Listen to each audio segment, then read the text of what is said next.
Lesson 5.4, evaluating trig ratios for angles between 0 and 360. So we already did 5.3 a while ago, which was angles between 0 and 360 degrees. And I'm just going to show you a quick screenshot of that if you remember this one. So in this lesson, we only talked about angles that would occupy the top two quadrants. This was 5.3, how to figure out sine, cosine, tan of angles that were here. But today we're going to get down into the bottom two quadrants and cover all four quadrants. One important thing to remember is that when we're on the unit circle, sine is the same as y, cos is the same as x, and tan is y over x because tan is sine over cos. That's when we're on the unit circle because the radius would be 1. So sine would be opposite over hypotenuse. If I put over hypotenuse, hypotenuse would be 1 here. So on your handout, let's take a look at unit 1, example 1. It's pretty blurry, but okay. Example 1, we're first going to draw an angle on the unit circle at 210 degrees. So remember, we always rotate from the positive x-axis or the initial arm. So we're going to start with that. All right, so let's bring in our unit circle. And you do have a photocopy of some blank unit circles that you could use, but this is all on your handout. So we have to start looking at the first bullet here. We've got to draw an angle. The unit circle is starting from the positive or initial arm. So I'm going to just start by putting a line here. This is my initial arm, and it can go right to the circumference of the circle, or it can go beyond, or it can be shorter. It doesn't really matter. So I'll just bring it out a little bit. So there's our initial arm. Now I want to do 210 degrees. So you need to think about what quadrant 210 degrees is in. So this line is at 0 right now, right? Up to here would be 90 degrees. So this is 90 degrees. If I keep going another quadrant, I'm at 180 degrees. One more quadrant, I'm at 270 degrees. Another quadrant, I'm at 360 degrees, a full circle. So I'm looking for 210 degrees. So 210 degrees is going to be after 180, but before 270. So it's going to fall in here. So you can get your protractor out and measure that. And then you're going to draw your line. Your terminal arm is going to come from here. It's going to hit it about the side here. So go ahead and put that on. All right, reading the second bullet, it says label the principal angle as theta. So the principal angle means always from the positive x-axis all the way around to your terminal arm. That's my principal angle, and that's going to be theta. And theta, of course, is 210 degrees. That's the second bullet. And the related acute angle as beta. Okay, related acute angle. Related acute angle is the angle that runs from the x-axis, the ones that makes a triangle right there. So if you can see, we've got a triangle right here. All right, this is a triangle. Let me just draw a line up here, dotted line up here. This would give us a triangle with a right angle here. The related acute is this part in here. So that blue part is related to the red one. It's related to theta. The related acute angle, we use a different Greek letter, beta. And beta is going to be, so it's like a B, but a little kind of scripty B.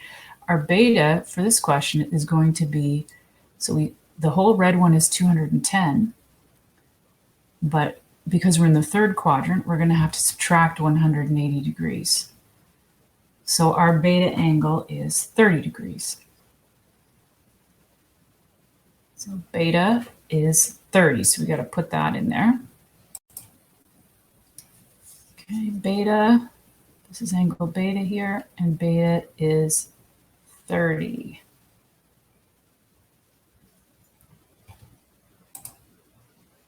The next bullet says label the negative rotation as alpha. So we're going to use another Greek letter here. Negative rotation is alpha. Negative rotation means we still want to land at that terminal arm. We want to end up here, but we want to rotate negative. So this is a positive rotation is always counterclockwise for trigonometry. Always counterclockwise is a positive rotation. So a negative rotation means going this way, it means starting here at the initial arm, but rotating the wrong way. So a negative rotation means I need to try to figure out what does this piece measure, this whole kind of empty side here that we haven't touched yet. This would be the negative rotation. We're going to call that alpha. So I know that this much of it is 90 degrees, right? And then I have got a little bit more. So if this piece here is 30, then this must be a 60. Let me write that down. So I'm going to rotate from here. Whoops, I'm going to switch to the pen tool. From here to here, to the terminal arm. This part here is 90. And this part here is 60. And I know that it's 60 because this whole corner is 90 degrees. And I've already accounted for 30 of it here. So this has got to be 90. So we've got our negative rotation.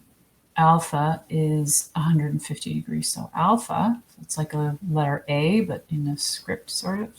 Alpha is negative 150 degrees because we're rotating the 150 degrees. We're rotating the opposite way. And the next bullet says label the point PXY and find the coordinate. This is our best guess. So I'm going to go back to red here. My coordinate is right here. My coordinate is called P. And I want to give it an X value and a Y value. So when I look at the X value, I'm going to go up to the blue on my, right here, the blue, right? So that looks like, how far am I going out there? So going up from my terminal arm up here, that looks like it's close to negative 0.8, but maybe it's negative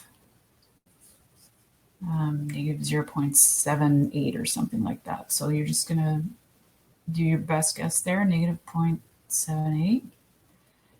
Then I have to find the Y value, and the Y value, is here, right?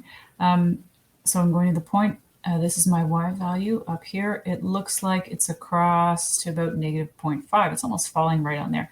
So I'm going to say my Y value of that coordinate is negative 0.5. Next, more on this bullet here. Label the quadrants 1, 2, 3, 4. So the positive quadrant is 1. Then we all, just same way we rotate around, is counterclockwise. 1, 2, 3. Roman capital numerals always for quadrants. And 4. Now the last bullet. Fill in the chart, which trig ratios are positive, which ones are negative. So here's our chart. Make that a little bigger. Okay. Which trig ratios are positive, which ones are negative? Okay. What that means, so what we're talking about here is, this is going to lead to a really important rule in trigonometry called the cast rule. But for now, we're looking at our point right here, which was 210 degrees, right? This was the rotation through here to 210 degrees. So we're in quadrant 3 right now. That's where our terminal arm is, in quadrant 3. So in quadrant 3, sine. Is sine positive or negative? That's what this is asking for by this word sine. Positive or negative. So remember that sine is y. So if, on a unit circle, if sine is equal to y, and I look at this quadrant, my y value, we got negative 0.5. So that means that my my value for sine is negative in quadrant 3. What about cosine? So for cosine, you got to look at the x value. Cos is x. On the unit circle, cos is x. So here's my x value. In this quadrant, always, anywhere I am in this whole quadrant, my x values will always be negative. So I can go up to my chart here, and for cosine, make it negative. The next one we have to do is tangent. Okay, tangent is y over x, because it's sine over cos. So I'm going to do negative over negative, or negative 0.5 or negative 0.8. I don't need a number. I'm just talking about the sign. I'm not talking about the value. So you know what I'm going to put here? Hopefully everyone has an answer in their head. Tangent will it be positive or negative? Think about it. Hopefully you knew it would be positive. Cosecant. Cosecant is the reciprocal of sine. So all that means for cosecant, cosecant is just if I took sine and I flipped it over. So now I've got 1 over sine. So this would be 1 over y. So it will not change the sign. If sine is negative, cosecant will be negative. They're not going to change from positive to negative by flipping a number over. Think of if you had the number 2, you flip it over, it's 1/2. It's still positive. So the reciprocal signs are going to be the same as the primary.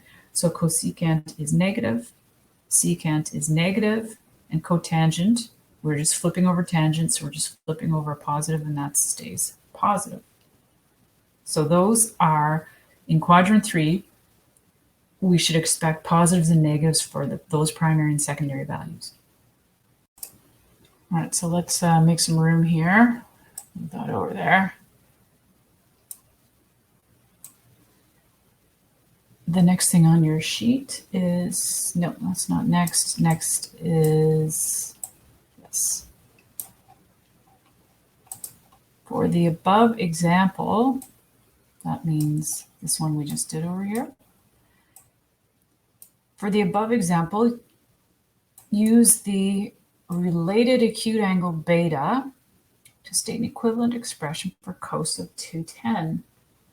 Okay, so the related acute angle, that means if I could take this one right here that's blue and red, if I could just pick up this angle, this piece right here, or think of it as a triangle, but if I could just pick up this angle right here, what other quadrant could I put it in to get an equivalent expression? Okay, so okay, we're talking about cos of 210. Cos of 210 degrees is going to be negative.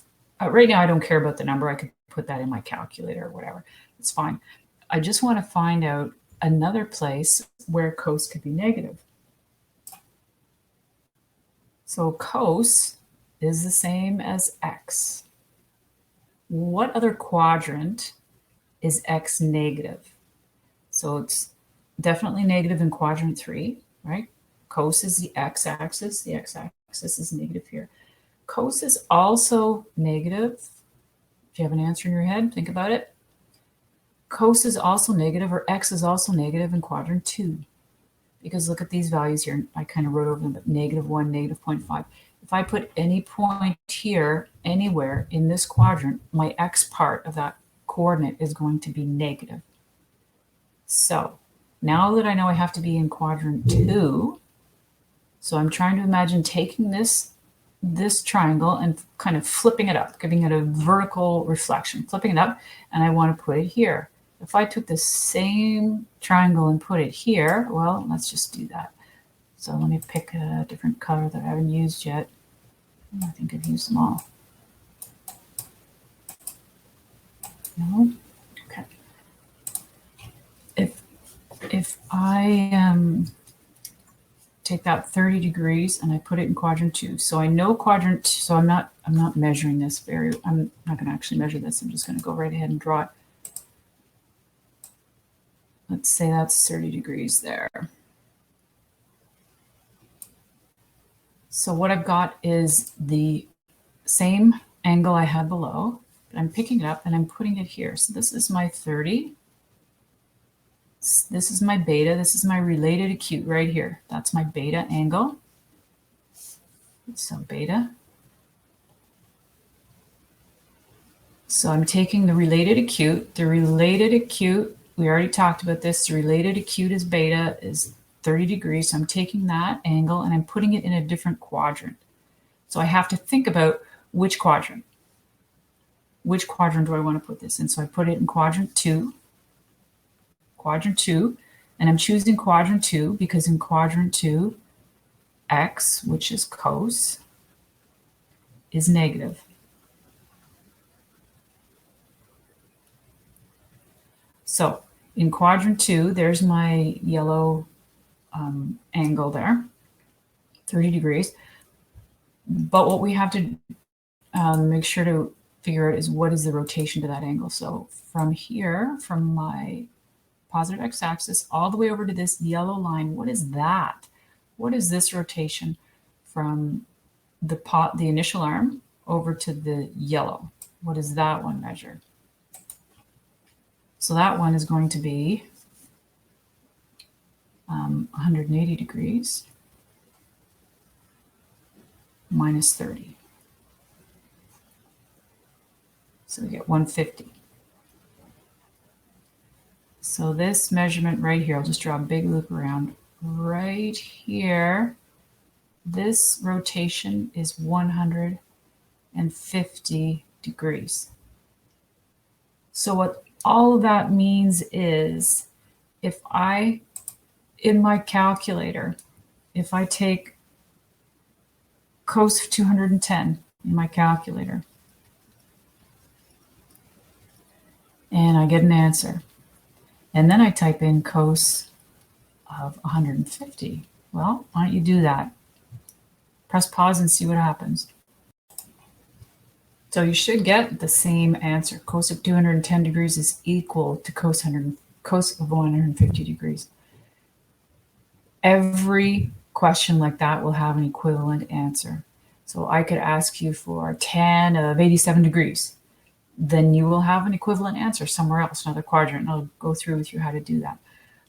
So cos of 210 has an equivalent expression with cos of 150. Cos of 150 is exactly equal to cos of 210, because remember, cos is x, and cos is x, and in the second and third quadrants, x is negative. So if we take the same acute angle, which is a 30, and we put it in either quadrant, we're going to get the same answer. And we'll do some more examples like this. Okay, so let me just move some work around here. Take this and move it down here, and then I'm going to delete this piece here. Whoops. No, that's incorrect. I'll put try this.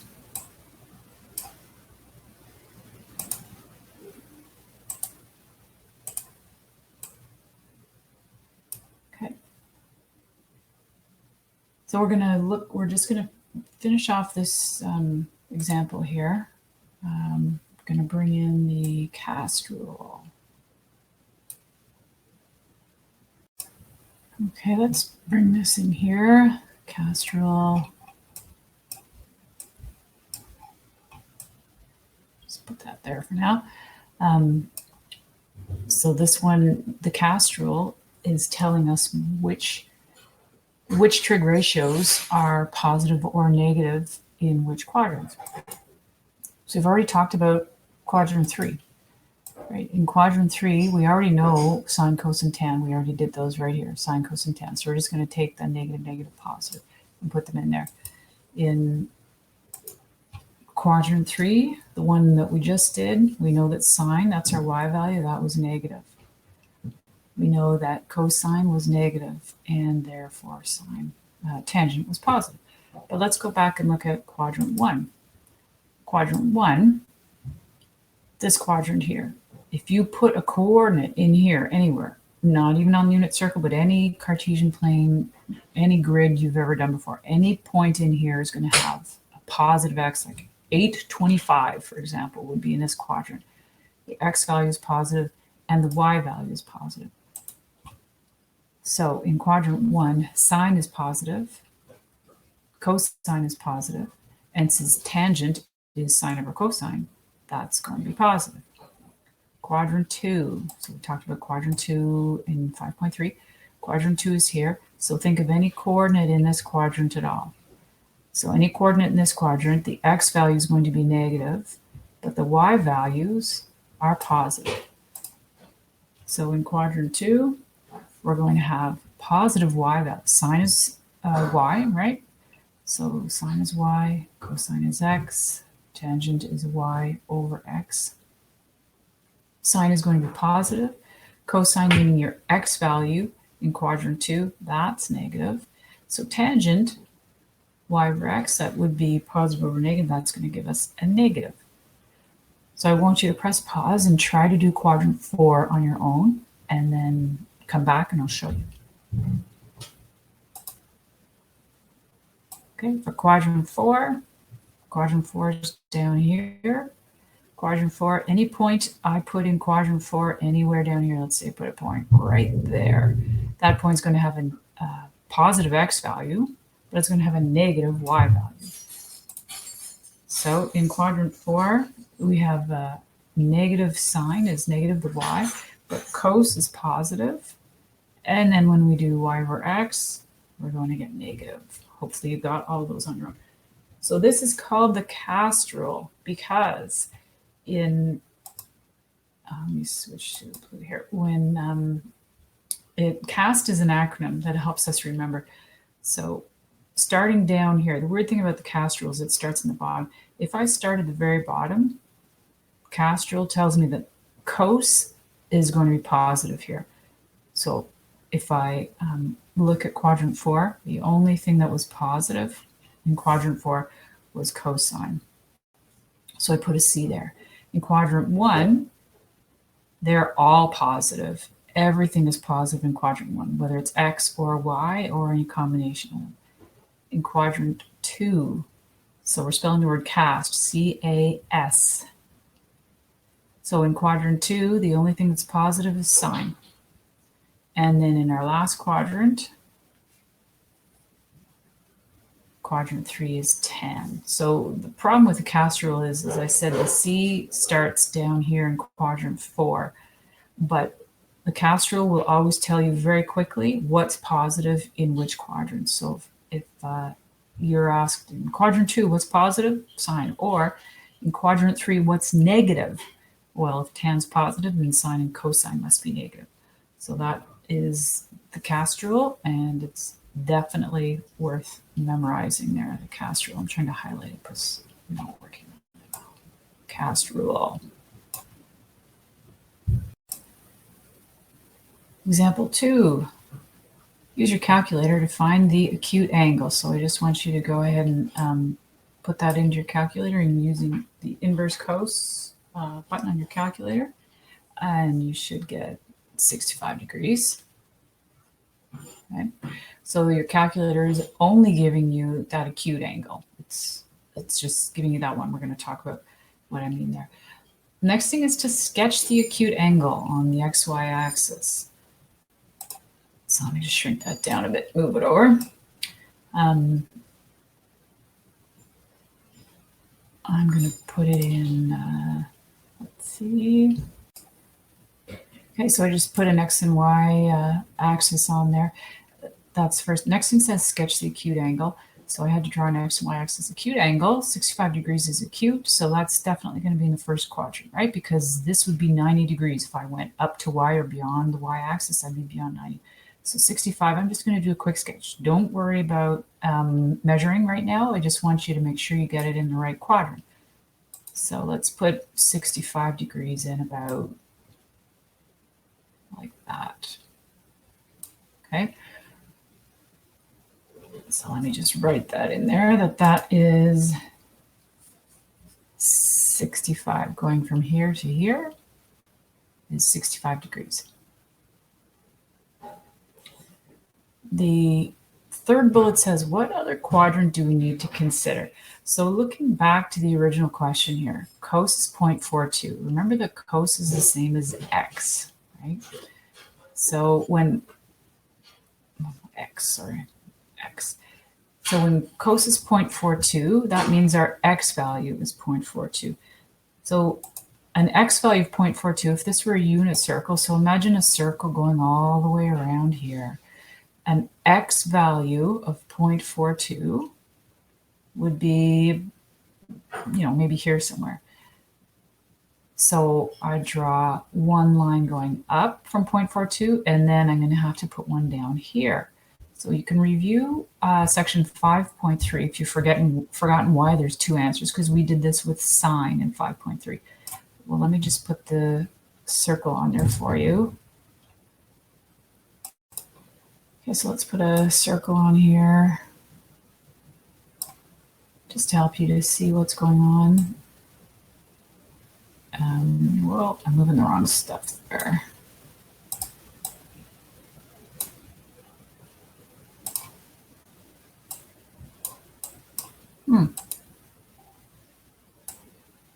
It's not a very good circle. It's an oval now. Oh, that's okay. Okay, so here's our circle, and let's say that's a unit circle of 1. So this is a 1 here, right? That's a unit circle, so that measures 1. And we're looking for 0.42. So 0.42, that would be about a half there, 0.42 somewhere in there, 0.42, something like that.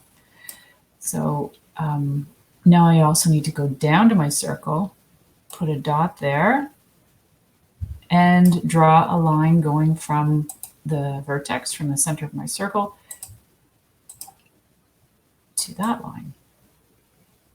Okay. So that's the other quadrant I need to consider then is quadrant 4. Oops. I'm moving everything that I'm not supposed to move. Quadrant 4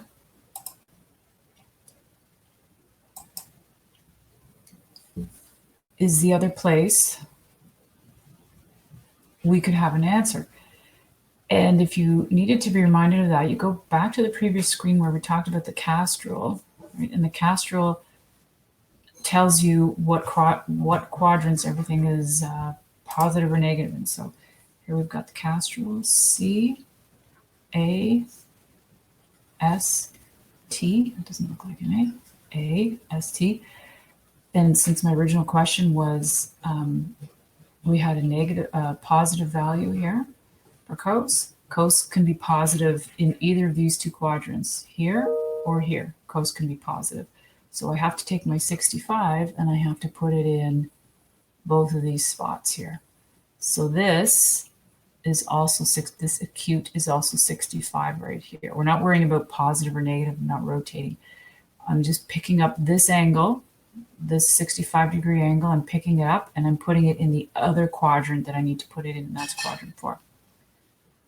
So the fourth bullet says graph or use symmetry to find the measure of the second angle. So how do we figure out what that other angle will measure? So if we're actually, we need now to find the measurement from here all the way around to there. So we can use that by getting a graph as we did, or we can use symmetry. And the symmetry would be whatever angle we have here is exactly the same as the angle we have here. So that means we could take 360 degrees and subtract 65 from it. That will give us the answer. We could also take 90 for the first quadrant, 90 up to here, another 90 down to here, another 90 down to here, right? And then add on the difference here to get the same value. So we're getting 295 degrees. What that means is your calculator, when you put in cos theta equals 0.42, your calculator only gave you one answer. It told you that theta is 65 degrees. But there's a second answer. So this is theta 1. Theta 2 is 295 degrees. So to test that in your calculator, you can try cos of 65, see what you get. Try cos of 295, and they should be equal. So that's example 2. Let's go ahead and look at your next page. This is the back of your sheet, or the second sheet here. Let's just zoom in on that first question. Example 3. Determine all values of theta to the nearest degree if theta is between 0 and 360 degrees. Cotan theta. Okay, this is a problem here, right? We've got cotan theta. We don't have a button on our calculator for this one, so it's pretty hard to put into your calculator when you don't have the proper button. So if you remember, we're going to have to go back and remember how to deal with those reciprocal functions. What you have to do is flip them both. So let me just move it down a bit here. So I'm going to remember what you do to one side, you have to do to the other. So I'm going to make this 1 over. I'm going to make this 1 over. Do the same thing to both sides, because 1 over cotan is tan. These are the same, right? 1 over cotan theta is the same as tan theta. So now I've got 1 over tan theta equals 1 over 8.1516. So what you can do is put that into your calculator, because you do have a tan button, and you should be getting theta equals, put it here, theta equals 7 degrees. That's a tiny measurement. So we get theta equals 7 degrees. But we know now that when we have a question that is set up like this, when we're not given the angle and we have to find the angle, there's always 2 places the angle can be. So cotan theta gives us this number. We have to find, the calculator will always give you the easiest answer it can, which is usually the acute angle. So your calculator is giving you 7 degrees, but there's actually 2 possible angle measurements. So let's look at our X and Y axis again. We'll do a, well, let me write this down for you first. Let's get an X and Y axis set up. So let's put our set. Now 7 degrees would be in the first quadrant. It would be really, really small, right? 7 degrees is really low, just because it's going to be hard for me to write into that. I'm just going to make it a little bigger. I know it's not that big, but that would be our 7 degrees right there. So this is 7 degrees from the positive x-axis up. That would be 7 degrees. So that's the answer our calculator gave us. It's telling us the smallest answer our calculator can give us. So the smallest answer it can give us is 7 degrees here. So that's what we've got. Now remember that from the cast rule, it doesn't matter if you have the primary, which is tan, or the secondary, which is cotan. They're both, in this case, they're both positive. One won't be positive, one won't be negative, so they're both positive. So what we're looking at is we want to know the quadrants where tan is positive. Okay, so the calculator knows tan is positive in quadrant 1. So it gave us 7 degrees, right? So it gave us the first answer. So if in your calculator you put in tan of 7 degrees, you would get this answer here. Well, you'd have to probably calculate that. So where else is tan positive? There's another quadrant where tan is positive. And if you remember the cast rule, you're thinking, where does the T fall? Because wherever the T is where tan is going to be positive. So let's put the cast rule. And cast, remember the C starts down here. C, A, S, T. So this is the quadrant we want.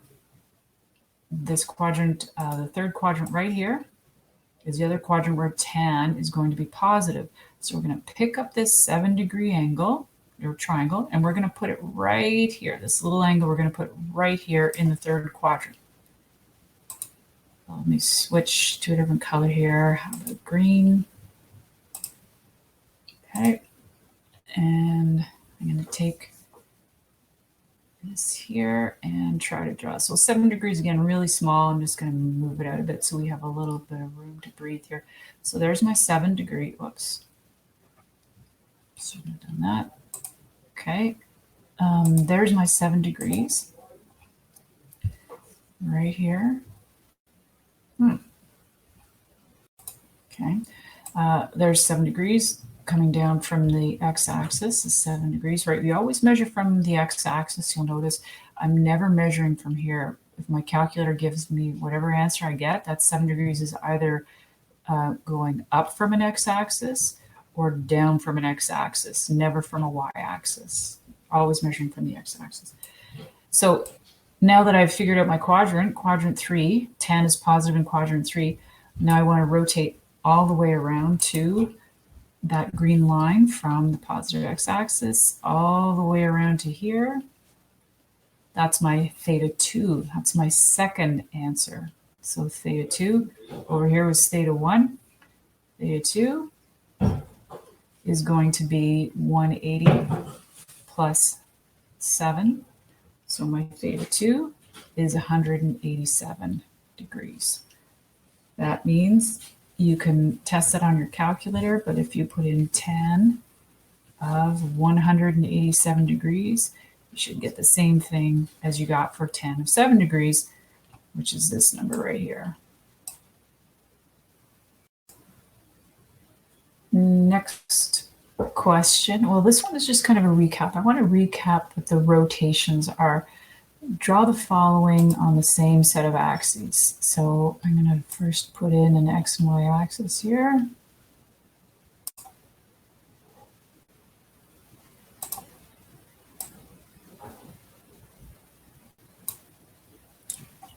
Okay, and I'm going to put all 3 of these angles here. So this is x and this is y. So 50 degrees is first. Let's use red for 50 degrees. Right. 50 degrees is going to be in red. And 50 degrees, I hope everyone realizes what quadrant that's in without having to think about it too hard. So 50 degrees is in quadrant 1. So again, I'm just doing a sketch here. The question doesn't say to draw it exactly, and I'm not going to expect that of you. So 50 degrees, so 45. If I cut that quadrant in half, that would be about 45 on either side. So 50 is a little more than that, so I'm just going to put it up a little bit, but that's as much effort as I'm going to put into that. So that's my 50-degree rotation. Again, rotations are always from the positive x-axis, right? So from the positive x-axis up here, that's 50 degrees. Okay, that's the first one done. Next one, 410 degrees. Let's put 410 in blue. Okay, that's more than 360 degrees. So remember that 360 degrees is one full rotation, right? Starting at the positive x-axis up to here is 90 degrees. Down to here is 180. Over to here is 270. And all the way back again is 360. So I'm going to have to rotate around. I'm going to have to do a full rotation and then some. So what I want you to think about for a second is how much is the and then some. So I'm going to do 360 and a little bit more to get to 410. So how much is that little bit more? So 360 here. So there's 90 degrees. There's 180 degrees. There's 270 degrees. There's 360 degrees. And I've got to keep going. That's 360 and another 50. I land in the same spot, right? Because 360 and 50 is 410. So I land in the same spot. So this huge rotation is 410 degrees. So when that happens, when you have 2 rotations that land in the same spot, they're called coterminal angles. They have the same term. They ended up in the same terminal spot. So those are called coterminal angles. So this is an important word when you're doing your homework. If you see a question that says coterminal angles, it means finding angles that all land in the same spot. So make sure to remember that word there, so you don't confuse it with the other questions. Okay, so the third angle we have to draw here, I will put in black. The third one is negative 310 degrees. Remember what negative means? It means we're going to rotate the other way. So I've got to start at the positive x-axis again, but I've got to rotate around the other way. So this is negative 90. This is negative 180. Whoops, this is negative 270. I'm going to negative 310. So if this is negative 270 up to here, and if I went all the way to the back to the x-axis, it'd be at negative 360. Then my negative 310 has got to be falling in between there. So I need to add on another 40 degrees here, right? So negative 270, oops, that's going to bring me right to this spot again. So this is also a coterminal angle. These are all of them are called coterminal angles because they all landed up in the exact same spot. So this one, let me label it. This was negative 310.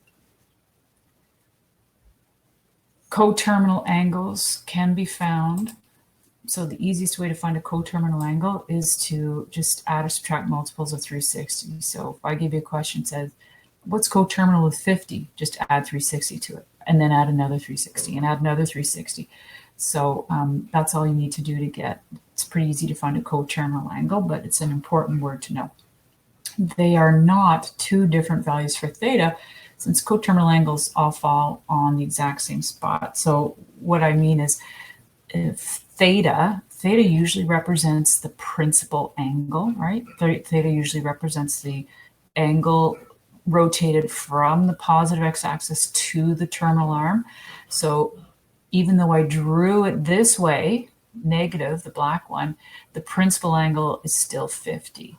And 410, even though I drew it all the way around like this, the principal angle is still from the initial arm to the terminal arm. So they still all have the same, they still all have 50 degrees for their primary angle. Okay, last example. Negative 5, negative 8 is on a terminal arm of angle theta. Okay, so first of all, negative 5, negative 8, we're going to draw it. The first bullet tells us to draw it, so we're going to put an x and y axis, and I'm going to focus on the quadrant that's in, negative 5, negative 8. So I'm going to put my x-axis, whoops, I'm going to put my x-axis up kind of high there. So I'm going to focus on the third quadrant here. Okay, so I've got an x and y axis. Let's say negative 5 is there. That's negative 5. And then negative 8 would be maybe down here a little further. So negative 8. All right, so there's negative 5, negative 8. So I'm going to put a dot about where negative 5, negative 8 would be, right? And that is... the question says negative 5, negative 8 lies on the terminal arm of angle theta. So I'm going to put a terminal arm in there. Terminal arm, remember, starts from the positive x-axis and then rotates around. So I got to add that stuff in there. So I'm going to first put in a line from here to my point. It doesn't have to stop there. I can make it longer if I want to. The question just says that it lies on the arm. So maybe it's the beginning of the arm, maybe it's the end of the arm, doesn't really matter. So negative 5, negative 8 is on that terminal arm, and that's in standard position. So that means starting from here and rotating around, this is theta. Oh, we don't know what that measures. We just know that negative 5, negative 8 is on the terminal arm of angle theta in standard position. Okay, determine the exact value of r. Okay, where's r? There's no r here. So we have to draw a vertical line to the x-axis to create a triangle. Remember, I told you in the last example, you always draw your triangles to the x-axis, always vertical lines. You never draw horizontal lines to make a triangle. Always a vertical line. So we're going to draw a vertical line from our dot up to negative 5, about there. All right. Never draw to the y-axis. So we have to determine the exact value of r. That's what we're working on now. Determine the exact value of r. So I look at my triangle here.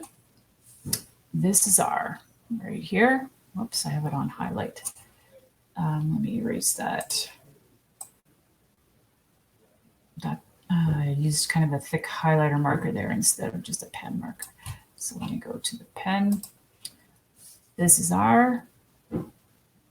And Pythagorean theorem, we've got a squared plus b squared equals c squared. But when we're using these triangles, we're this value right here, right? This is my coordinate, -5, -8. So this value, the line here has a value of -8, not -5. This is a y value. This is -8. Across the top here, this is my -5. This distance here of this line, right? Whoops, that's -5 there. And this is a right angle. So we need to find the value of r. The formula is x squared. This is Pythagorean theorem. X squared plus y squared equals r squared. So our x value is -5. -5 squared plus -8 squared equals r squared. We have 25 and 64, and that's r squared. So 25 and 64, 89 equals r squared. But the question said exact value, so I can't get out my calculator here. Well, I can, but it won't help me. R is going to equal the square root of 89. Okay, that's exactly what r is equal to, the square root of 89. So that's the first part. The second part says determine the primary trig ratios for angle theta. Theta's up here, right? Theta is this big rotation all the way over to this line. We want the primary trig ratios. That means we want sine, cos, and tan for angle theta. So let me write those out. Actually, I'm going to use, okay. So we've got sine, that looks like a 5, but it's sine theta. Theta is my unknown. I don't know the rotation yet. Sine is, remember, opposite over hypotenuse, or y over r. That's a little easier for us to use here, y over r. So what we're going to have to do here, because we don't have a triangle that has this big angle in it, this is a reflex angle, right, all the way down here. I don't have a triangle from here all the way down to here. I'm going to use a related acute. So the triangle that I drew here, I'm going to use those values of x, y, and r, and I'm going to be making this little related acute my beta angles, one I'm going to end up looking for here. I'll explain that more in a minute. So y over r, oops. So you're looking at your values that we got. Y is -8, and r is the square root of 89. That's all the question is asking for. It's just asking for the ratios. So what is sine, what is cos, what is tan? So cos of theta, cos is x over r. So cos is going to be -5 over root 89. And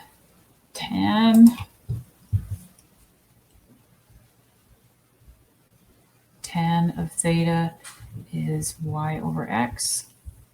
So I take my y coordinate, that was a -8, right? That's my y value.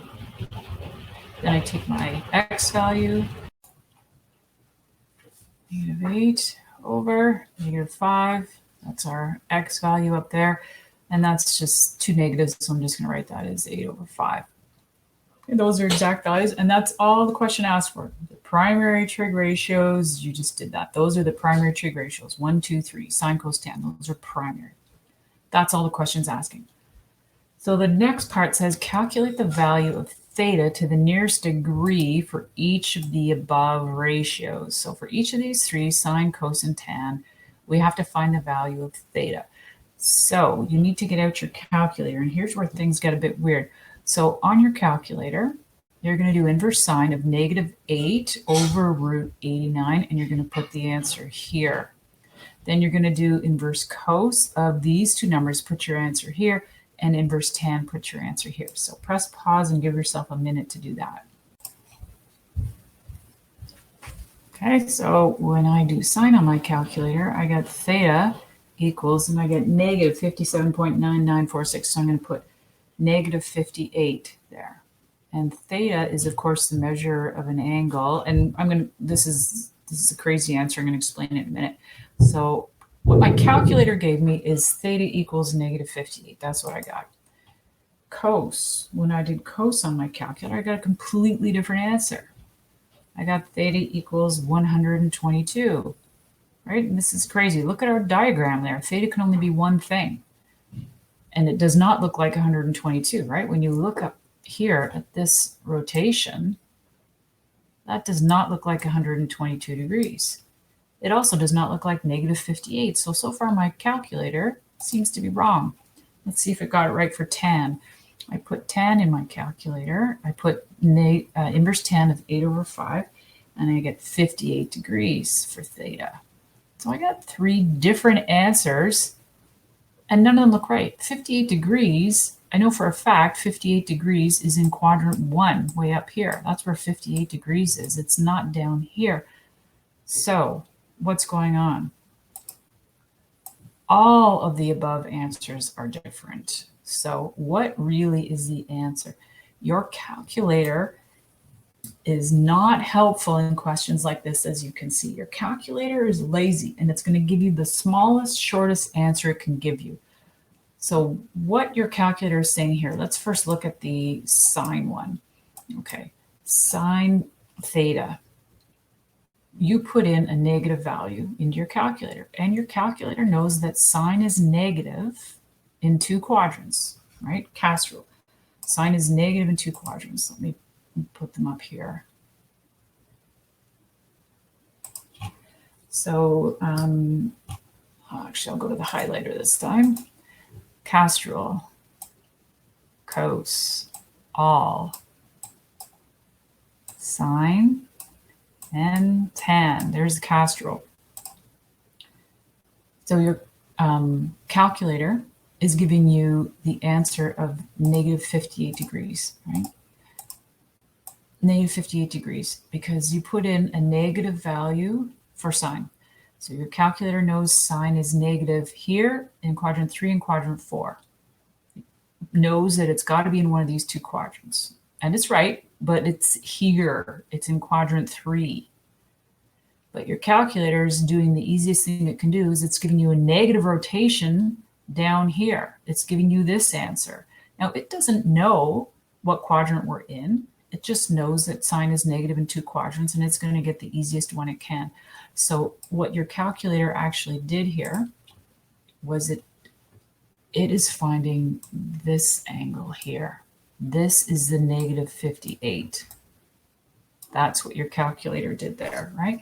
Your calculator, and mine too, it gave me negative 58. Oh, I'm having a hard time writing that. Negative 58. So the calculator gave us negative 58. And we know that's wrong because the question said that it gave us the exact coordinate. It can only be in quadrant 3. We have to be in quadrant 3. The calculator gave us this one. So it is helpful, though. That negative 58 tells us that that is the related acute. So your calculator is telling us that this is 58 here. That's the same thing, actually, that happened with tan.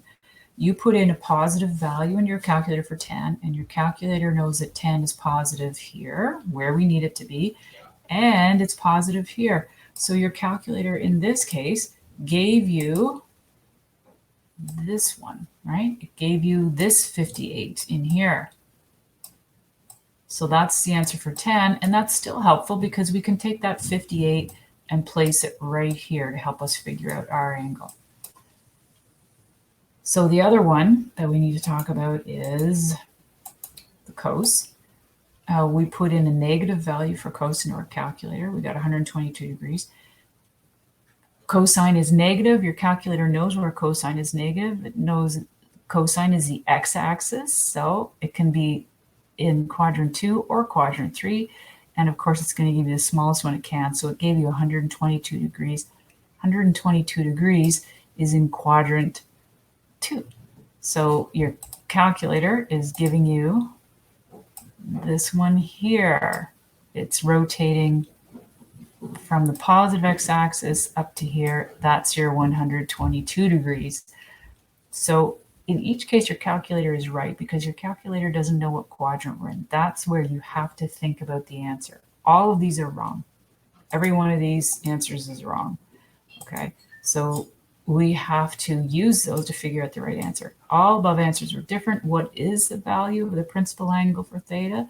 So hopefully by now you've figured it out, what it is.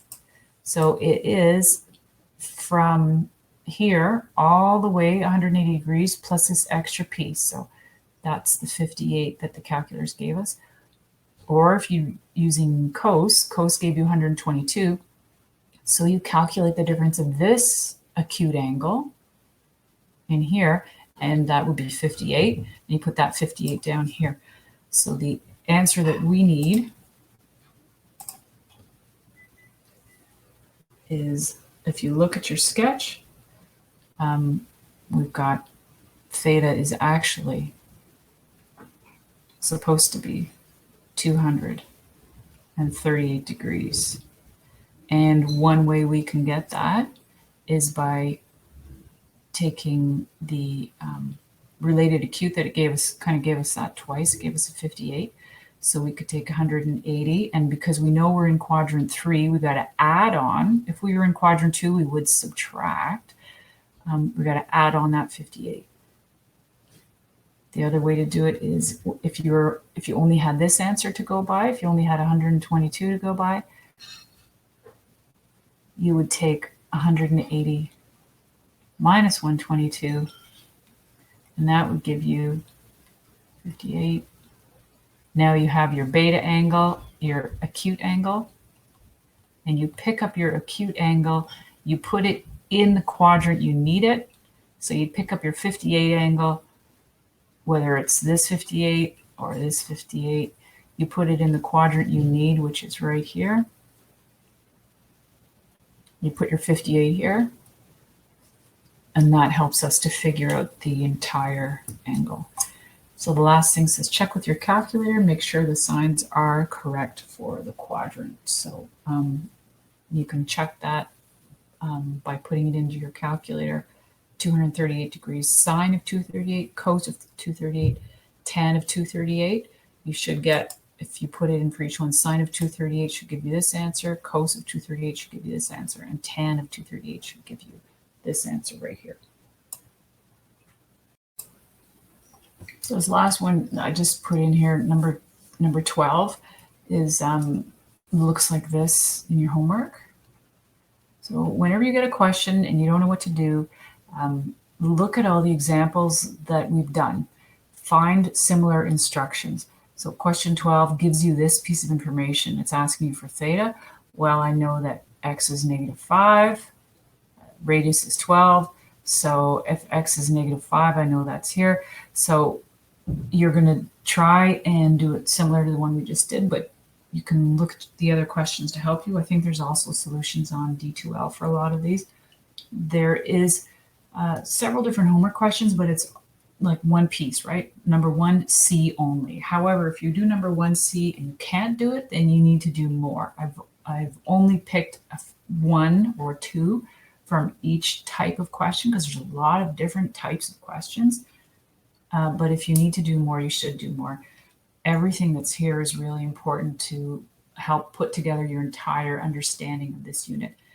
If you don't remember how to do something, you're going to need to go back to section 5.3 and maybe watch the video again or look at your homework. because that was where we started this whole type of question. We just worked with the top 2 quadrants, but today we're working with all 4 quadrants. So make sure to review 5.3 if you're really struggling today, and then watch this video again, and hopefully it will come together for you. I think that's it. All the questions that you need to do are on the handout, so please try one part of each question and do more if you get stuck on them. That's it. Good luck with your homework. Let me know if you're stuck.